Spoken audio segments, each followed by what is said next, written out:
Whether working out at home, outdoors, or at the gym, more and more people are catching on to the benefits of being physically active, along with the overall improvement it can have on our health, of course, which is great news. On this week's Take 5, I want to share with you some numbers that show just how dedicated some Americans were to their fitness routine in 2020, and also how IHRSA continues to work hard promoting and protecting our industry. Thanks for joining me for another IHRSA Take 5, sponsored by Precor. Because gyms were either closed or restricted much of last year, many people took matters into their own hands, so to speak, and decided to create their own home gym, resulting in skyrocketing fitness equipment sales. According to SFIA's Manufacturer Sales by Category report, consumer fitness sales jumped 40.5% to almost $5.59 billion. The top 5 categories that saw the largest increase were treadmills, elliptical machines, exercise cycles, free weights, and home gyms. These numbers further demonstrate that the interest in fitness is alive and well.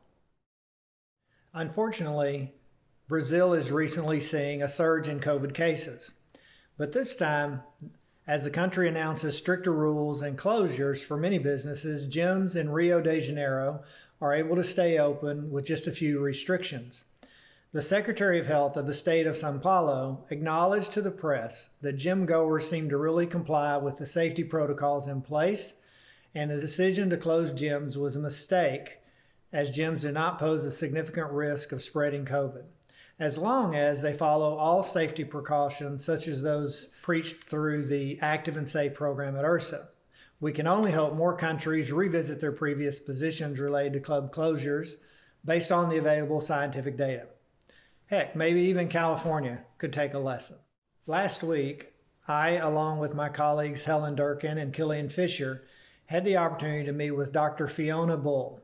She's the unit head of physical activity for the World Health Organization, and I'm so pleased to share that the WHO is very interested in our industry, specifically how the health and fitness industry can support physical activity, not just in gyms, of course, but in their overall communities.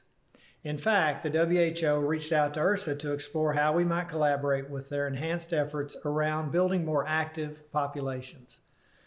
We enjoyed frank conversations about the relatively low percentage of people that belong to fitness facilities worldwide and the need to broaden our influence. We also discussed the reality of how clubs might actually make progress towards being part of the healthcare continuum and reach the inactive segments of society. As all of you might guess, the focus was appropriately on the big picture. The absolutely great news is that we are genuinely part of these conversations, and the WHO is asking for our involvement, our insights, and our assistance. The inaugural National Health and Fitness Alliance Advisory Council has been selected. The NHFA was formed for the specific purpose of supporting advocacy and public policy. Plans are to expand the industry's reach by working with stakeholders, state alliances, industry coalitions, investment groups, fitness professionals, and others to represent the industry with policymakers. I want to just say thank you to the 10 Advisory Council members who have generously volunteered their time and expertise. As COVID-19 cases continue to decline across the nation, the data suggests that people who've been fully vaccinated do not carry the virus or get sick.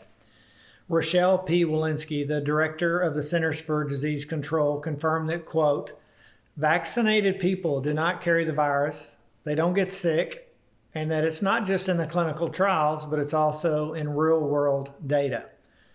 According to the CDC study, the data included around 4,000 police officers, healthcare workers, firefighters, and other essential workers who received one of the 2 vaccines between December 14th and March 13th.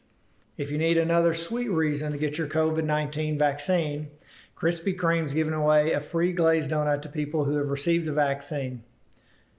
Now, maybe it's just me, but I have to say, based on the staggering weight gain numbers being reported through the pandemic, I'm just not sure this is really the most appropriate incentive. Well, that's it for this week's Take 5. Thanks for joining me, and I'll see you next week.